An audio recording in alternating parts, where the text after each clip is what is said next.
बिस्मिल्लाहिर्रहमानिर्रहीम।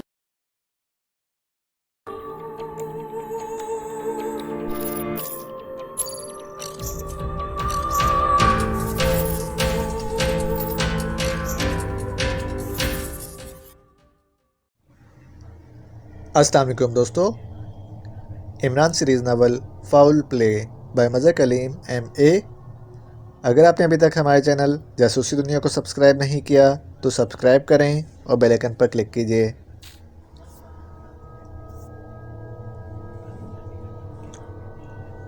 ब्लैकी और ब्राउन दोनों सर जोड़े बैठे हुए थे। राल्फ का कांटा दरमियान से निकल गया था और पाकेशिया टीम के खिलाड़ियों को दहशतज़दा करने का काम ब्लैकी को मिल गया था। लेकिन ऑर्गेनाइजेशन के चीफ डेविड ने ब्लैकी को अपने दफ्तर में आने के लिए कहा था ताकि इससे बात करके पूरी तफसील से मंसूबाबंदी की जा सके। ये डेविड तो किसी से मिलता नहीं, फिर इसने तुम्हें क्यों बुलाया है? ब्राउन ने हैरत भरे लहजे में कहा। ब्लैकी, किसी डेविड से कम तो नहीं ब्राउन। वो अगर ऑर्गेनाइजेशन का चीफ है तो मैं ग्रेटलैंड की ज़ेरे ज़मीन दुनिया का चीफ हूँ। और सुनो, तुमने भी मेरे साथ जाना है। अरे नहीं, वो डेविड बड़ा सख्त आदमी है। अगर इसका दिमाग घूम गया तो भाई मेरी तो जान पर बन जाएगी। ब्राउन ने सहमे हुए लहजे में जवाब देते हुए कहा। तुम डरो नहीं, तुम ब्लैकी के साथ जाओगे, ब्लैकी के दोस्त और दस्ते राज की हैसियत से। मेरे ख्याल में वक्त हो गया है, अब चलना चाहिए। ब्लैकी ने कलाई पर बंधी हुई घड़ी पर नज़रें दौड़ाते हुए कहा। सोच लो, ऐसा ना हो कि मेरे साथ जाने से वो चिढ़ जाए। ब्राउन अभी तक मतज़ब्ज़ब था। तुम किसी किस्म की फ़िक्र मत करो और उठो, ब्लैकी ने कुर्सी से उठते हुए कहा और ब्राउन भी कंधे उचकाता हुआ उठ खड़ा हुआ। थोड़ी देर बाद इनकी कार तेज़ रफ्तारी से डेविड के दफ्तर की तरफ उड़ी जा रही थी। डेविड का दफ्तर होटल 5 स्टार की सबसे ऊपर वाली मंजिल पर था। होटल की सारी मंजिल ही डेविड के लिए रिजर्व थी, और क्यों ना होती, पूरा होटल ही इसकी मलकियत था। ज़ेर ज़मीन दुनिया के आधे से ज़्यादा जराइम पेशा ऑर्गेनाइजेशन से मुतालिक थे और अकेला डेविड का हुक्म हरफ आखिर की हैसियत रखता था। यही वजह थी कि डेविड का रोबो दबदबा पूरे ग्रेटलैंड पर था। हत्ता के आला तरीन हुकाम भी इससे खम खाते थे, क्योंकि अगर वो चाहता तो किसी भी लम्हे इनकी लाश सड़क पर फड़कती हुई नज़र आ सकती थी। डेविड के लिए कोई मुश्किल काम ना था, इसके सिर्फ होंठ हिलते थे, बाकी काम इसके लोगों ने करना था। ग्रेटलैंड में कोई बड़ा जुर्म ऐसा ना था जिसमें ऑर्गेनाइजेशन मुलविस ना होती हो।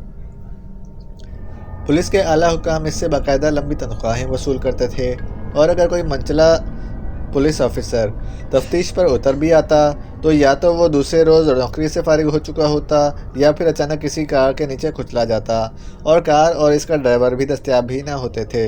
यही वजह थी कि जहां ऑर्गेनाइजेशन का नाम आ जाता, पुलिस और आला हुकाम खुद ही आंखें चुरा जाते, और डेविड कदीम ज़माने के शहंशाहों की तरह रहता था। इससे मिलना ही एजाज़ से कम ना था। इसलिए तो ब्राउन ना चाहते हुए भी ब्लैकी के साथ चल पड़ा था, क्योंकि डेविड से मुलाकात के बाद ज़ेर ज़मीन दुनिया में इसकी इज्जत लाजमन बढ़ जानी थी।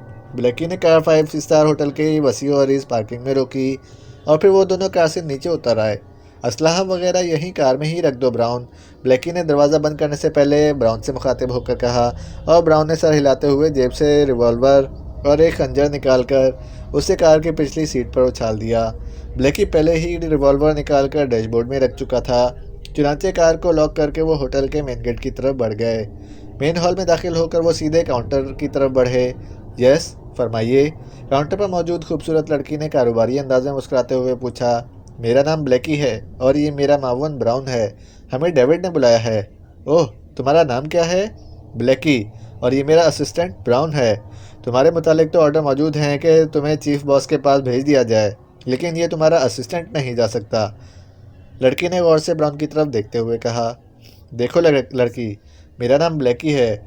अगर चीफ बॉस इस शहर की बहुत बड़ी ताकत है तो मैं भी किसी से कम नहीं हूँ, और फिर तुम्हारे चीफ बॉस को मुझसे काम है, तुम इससे बात करो। अगर वो तुम्हें मेरे असिस्टेंट को साथ ले आने की इजाज़त दे दे तो ठीक, वरना मैं यहीं से ही वापस चला जाऊँगा, ब्लैकी ने सख्त लहजे में कहा। और लड़की के साथ साथ ब्राउन भी हैरत से ब्लैकी को देखने लगा। इन दोनों का देखने का अंदाज ऐसा था जैसे इन्हें यकीन ना आ रहा हो कि डेविड के बारे में इसके होटल में खड़े होकर कोई शख्स इस किस्म की बात भी कर सकता है। लेकिन ब्लैकी के चेहरे पर ऐसे आसार थे जैसे वाकई वो डेविड से किसी तरह भी कम ना हो। मैं यहीं रुक जाता हूँ ब्लैकी, तुम हो आओ, फिर यहीं से इकट्ठे वापस चले जाएंगे। नहीं, तुम मेरे साथ जाओगे या फिर मैं भी नहीं जाऊँगा। लड़की, बात करो चीफ बॉस से, मेरे पास ज़ाया करने के लिए ज़्यादा वक्त नहीं है। ब्लैकी के जहन में न जाने क्या था कि वो वाकई बुरी तरह से अखड़ रहा था। लड़की चंद लम्हे सोचती रही, फिर इसने जल्दी से काउंटर पर रखे हुए इंटरकॉम का बटन दबा दिया। बॉस, ब्लैकी काउंटर पर पहुंचा है। इसके साथ इसका असिस्टेंट ब्राउन नामी नौजवान है। ब्लैकी बजिद है कि वो ब्राउन के साथ ही चीफ बॉस से मुलाकात करेगा, वरना नहीं। ब्राउन? वो इसका असिस्टेंट कैसे बन गया? वो आपस में दोस्त ज़रूर हैं। अच्छा ठीक है, मेरी बात फ़ोन पर कराओ ब्लैकी से, दूसरी तरफ से कहा गया और लड़की ने इंटरकॉम का बटन प्रेस करके फ़ोन का रिसीवर उठाया और तेज़ी से नंबर प्रेस किए। यस, बात कराओ। दूसरी तरफ से वही आवाज़ सुनाई दी और लड़की ने रिसीवर ब्लैकी की तरफ बढ़ा दिया। हेलो, ब्लैकी बोल रहा हूँ। ब्लैकी ने सख्त और सपाट लहजे में कहा। ब्लैकी, मैं रॉबर्ट बोल रहा हूँ। ये तुम ब्राउन को क्यों साथ लटकाते फिर रहे हो? तुम्हें मालूम तो है कि चीफ बॉस का मिजाज कैसा है। वो खामखा अखड़ गया तो मुसीबत खड़ी हो जाएगी। तुम जाकर इससे मिल लो, दूसरी तरफ से नरम लहजे में कहा। रॉबर्ट इस होटल का इंचार्ज था। देखो रॉबर्ट, ऑर्गेनाइजेशन ने जो केस मेरे सुपुर्द किया है वो इंतहाई अहमियत का हामिल है। इसकी अहमियत इसी बात से जाहिर है कि तुम्हारा चीफ बॉस मुझसे बराह रास्त मिलने पर मजबूर हो गया है। इस केस की कामयाबी में ब्राउन का किरदार सबसे अहम रहेगा, इसलिए मैं चाहता हूं कि तुम्हारे चीफ बॉस से मुलाकात के वक्त ब्राउन मेरे हमरा रहे ताकि यह तमाम बातें तफसील से ज़ेरे गौर आ सकें। और अगर तुम्हारा चीफ बॉस इस पर तैयार ना हुआ तो फिर ठीक है, वो ये केस किसी और के सपुर्द कर दे, ब्लैकी ने वजाहत करते हुए कहा। अच्छा, अगर ये बात है तो ठीक है, मैं चीफ बॉस से बात करता हूँ, रॉबर्ट ने कायल होते हुए कहा और इसके साथ ही राब्ता ख़त्म हो गया और ब्लैकी ने भी तवील सांस लेते हुए रिसीवर रख दिया। इसके चेहरे पर फातिहाना चमक थी, जैसे इसने कोई बड़ी जंग जीत ली हो। काउंटर पर खड़ी लड़की ने शराब के 2 जाम भरकर ब्लैकी और ब्राउन के सामने बड़े मोहब्बाना अंदाज में पेश किए और वो दोनों बड़े इत्मीनान भरे अंदाज में चुस्कियाँ लेने लगे। फिर जैसे ही इन्होंने जाम ख़त्म किए, इंटरकॉम की घंटी बज उठी। लड़की ने इंटरकॉम बटन प्रेस किया।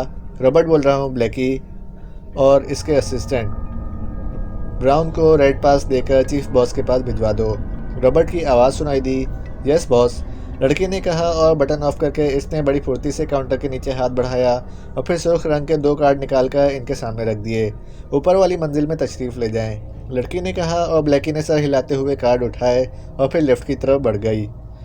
थोड़ी देर बाद वो दोनों डेविड के इंतहाई शानदार अंदाज में आरास्ता दफ्तर में कुर्सियों पर बैठे हुए थे। दफ्तर की आराइश और ज़ेबाइश इस कदर शहाना थी कि वहाँ जाने वालों को ख्वामखा एहसास कमतरी होने लगता था। रास्ते में इन्हें 2 जगह पर पूरी तरह से चेक किया गया था। दफ्तर में पूरी मौजूद बड़ी मेज़ के पीछे रखी हुई ऊंची नशिस्त की कुर्सी खाली पड़ी हुई थी। अभी इन्हें वहाँ बैठे हुए थोड़ी ही देर हुई थी कि साइड की दीवार हटी और एक लंबा तड़ंगा और सडोल जिस्म का आदमी अंदर दाखिल हुआ। इसके जिस्म पर इंतहाई कीमती सूट था और मुंह में एक कीमती सिगार फंसा हुआ था। इसका चेहरा किसी सूरत भी किसी गुंडे का चेहरा ना लगता था, बल्कि वो फिल्म का अदाकार लगता था। बड़े तीखे और खूबसूरत नक्श थे, आंखों में भी जहानत की चमक थी। ये डेविड था, ऑर्गेनाइजेशन का चीफ, जिससे पूरा ग्रेट लैंड कांपता था। ब्राउन उसे पहली बार देख रहा था। आज तक वो अलिफ लैलवी अंदाज में सिर्फ इसके किस्से ही सुनते आया था, जबकि ब्लैकी इससे पहले भी कई बार मुलाकात कर चुका था। डेविड के अंदर दाखिल होते ही ब्लैकी और ब्राउन दोनों बेख्तियार इसके इस्तकबाल के लिए उठ खड़े हुए। बैठो, डेविड ने सर्द लहजे में कहा और बड़े इत्मीनान से ऊंची नशिस्त वाली कुर्सी पर बैठ गया। इसकी तेज़ नज़रें ब्राउन पर जमी हुई थीं। मुझे रॉबर्ट ने बताया है कि ये ब्राउन इस केस में ख़ास अहमियत रखता है। कौन है ये? क्या करता है? डेविड की नज़रें तो ब्राउन पर जमी हुई थीं, लेकिन वो मुखातिब ब्लैकी से था। इसका अंदाज़ बता रहा था कि वो ब्राउन को मामूली सी हैसियत देने के लिए भी तैयार नहीं है।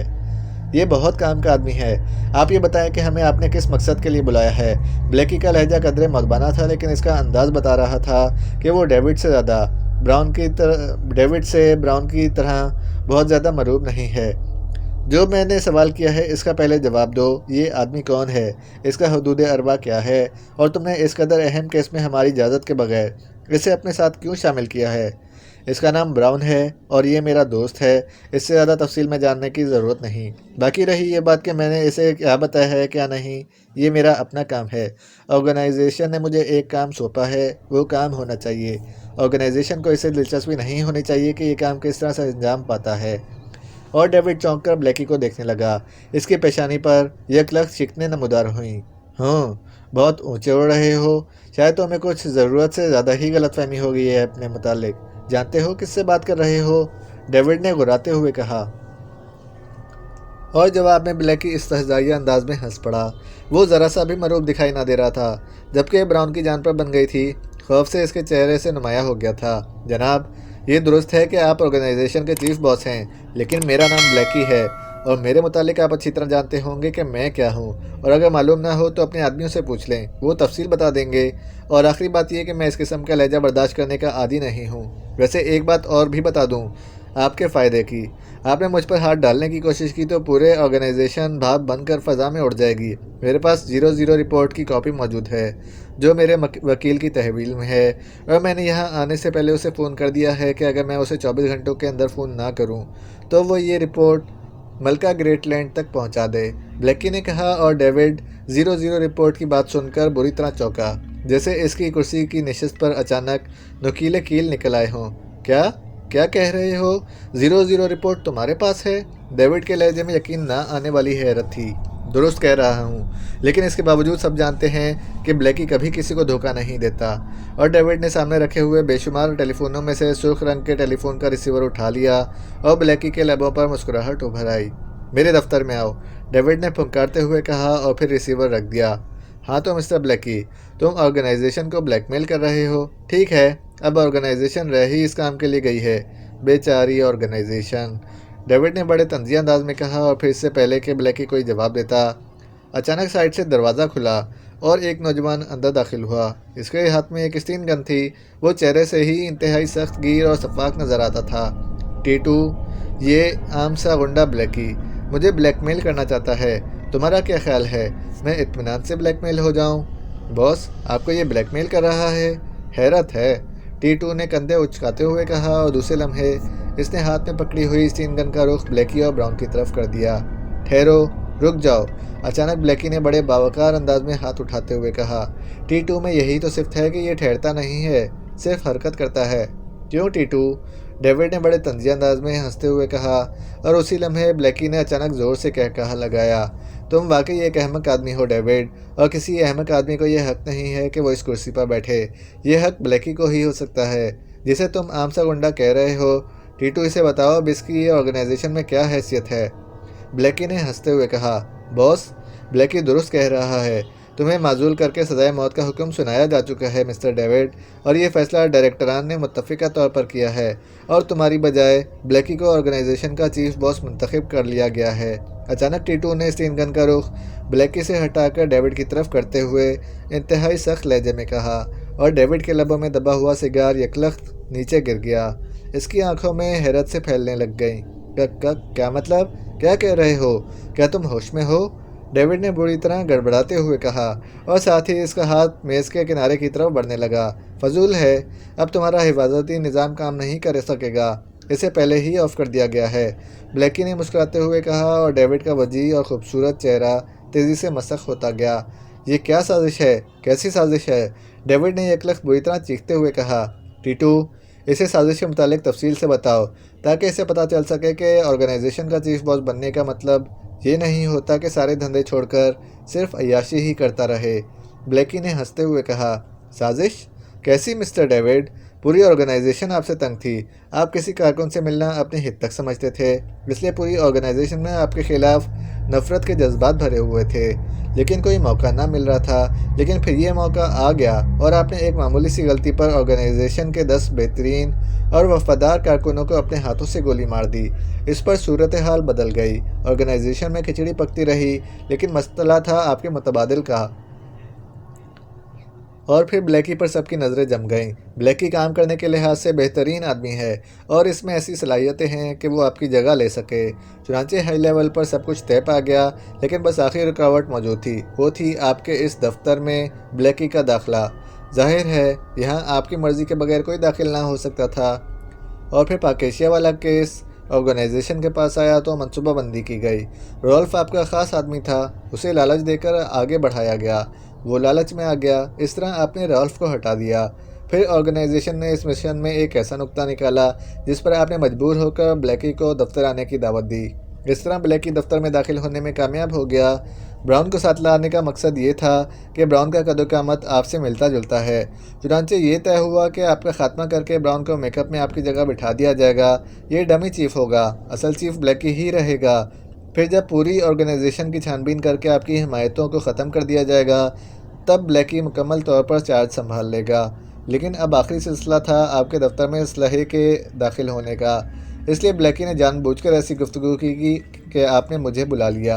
आपकी इस फ़ोन कॉल का सिलसिला कंप्यूटर को असलहा अंदर लाने की इजाज़त का है। इस तरह मैं असलहा समेत अंदर आ गया और मेरे अंदर आते ही रॉबर्ट ने हिफाजती निज़ाम का मेन स्विच ऑफ कर दिया। बस इतनी सी कहानी है, टीटू ने बड़े सपाट लहजे में तफसील बताते हुए कहा। लल लल लेकिन रॉबर्ट ने तो मुझे ब्राउन के मुतालिक और ही कहानी सुनाई थी। डेविड का रंग जर्द पड़ गया था। ये सब ड्रामा था, क्योंकि कंप्यूटर तमाम कॉलें चेक करता है। टी2 ने कहा। बस बहुत हो गया टीटू, अब हरकत में आओ, ब्लैकी ने नफरत भरे अंदाज में कहा। और दूसरे लम्हे कमरा स्टेन गन की रेट रेट और डेविड के हलक से निकलने वाली चीख से गूंज उठा। स्टेन गन का पूरा बर्स ही डेविड के सीने में शहद की मक्खियों का छत्ता बनाने में कामयाब हो गया और डेविड की लाश कुर्सी पर ही ढलक गई। गुड शो, अब इसे उठाओ और भट्टी में डाल दो। आज से ब्राउन डेविड है, ब्लैकी ने हंसते हुए कहा। और टी2 जल्दी से आगे बढ़ा और इसने स्टीन गन कंधे से लटकाई। वो आगे बढ़कर इसने कुर्सी से डेविड की लाश को घसीट कर बाहर निकाला और फिर उसे फर्श पर घसीटता हुआ एक दीवार की तरफ बढ़ गया। इसके करीब पहुंचते ही दीवार में एक दरवाज़ा खुला और वो लाश समेत अंदर दाखिल हुआ। हाँ तो ब्राउन, अब बताओ, ब्लैकी तुम्हारा दोस्त है क्या? ब्लैकी ने हंसते हुए साथ वाली कुर्सी पर बैठे ब्राउन से मुखातिब होकर कहा, जो इस तरह साकित और सामित बैठा हुआ था जैसे इंसान की बजाय पत्थर का बुत हो। हैरत और खौफ से इसकी पलकें तक ना झपक रही थीं। मैं क्या कह सकता हूँ, मेरा तो दिमाग माउस हो गया है, ब्राउन ने बुरी तरह लड़खड़ाते हुए कहा। अपने दिमाग को चालू रखो मेरे दोस्त, फ़िलहाल तुम डेविड हो, ऑर्गेनाइजेशन का चीफ बॉस। तुम्हारा इंतखाब इसलिए हुआ है कि एक तो तुम मेरे दोस्त हो, दूसरे तुम्हारी आवाज़ और लहजा डेविड से मिलता है, तीसरा कद्दो का मत और बाकी तमाम ट्रेनिंग तुम्हें रॉबर्ट दे देगा। तुमने अब तक इतलाए सानी डेविड का रोल अदा करना है। इसके बाद जब मैं बहैसियत ब्लैकी चीफ होऊंगा तो तुम मेरे नंबर 2 होगे। बोलो, खुश हो? हाँ, ब्लैकी ने हंसते हुए कहा। मैं सोच भी ना सकता था ब्लैकी कि ऐसा भी मुमकिन है। ये सारी प्लानिंग कब हुई है? ब्राउन ने अपने आप को संभालते हुए कहा। जब तुम मुझे अचानक कार में मिले, इस वक्त मुझे एहसास हुआ कि तुम्हारा लहजा बिल्कुल डेविड से मिलता है। फिर रॉल्फ वाला किस्सा सामने आया तो सूरत हाल हमारे हक में हो गई। इसके बाद तुम्हें पता ही ना चला और सारा मंसूबा मुकम्मल कर लिया गया, ब्लैकी ने हंसते हुए कहा। उसी लम्हे दरवाज़ा खुला और एक बूढ़ा सा आदमी एक बैग उठाए अंदर दाखिल हुआ। प्रोफेसर राख हाजिर है जनाब, बूढ़े ने ब्लैकी के सामने बड़े मौतबाना अंदाज में झुकते हुए कहा। यह ब्राउन है प्रोफेसर, और तुमने इसे डेविड बनाना है, ब्लैकी ने मुस्कुराते हुए कहा। यस बॉस, प्रोफेसर ने कहा और ब्राउन की तरफ बढ़ गया। अब मैं चलता हूँ ब्राउन, बाकी सारी बातें और हिदायत तुम्हें रॉबर्ट देगा। तुम फिक्र ना करो, सब कुछ जल्द ही ठीक हो जाएगा, ब्लैकी ने कुर्सी से उठते हुए कहा। और वो पाकेशिया वाला मिशन, इसका क्या होगा? इसकी फिक्र ना करो, वो ब्लैकी का काम है और ब्लैकी अपना काम करना जानता है। तुम तो अब चीफ बॉस हो, तुम्हें इस मिशन की मुकम्मल रिपोर्ट मिल जाएगी। गुड बाय, ब्लैकी ने हंसते हुए कहा और ब्राउन को हैरत ज़दा छोड़कर वो उसी दरवाजे की तरफ बढ़ गया जिससे प्रोफेसर नमदार हुआ था, और ब्राउन उसे जाता देखता रहा। शायद इसके एहसाब अभी तक इस नई और हैरत अंगेज सिचुएशन को पूरी तरह कबूल ना कर सके थे, लेकिन बहरहाल ये हकीकत थी। वो अब ऑर्गेनाइजेशन का चीफ बॉस डेविड था।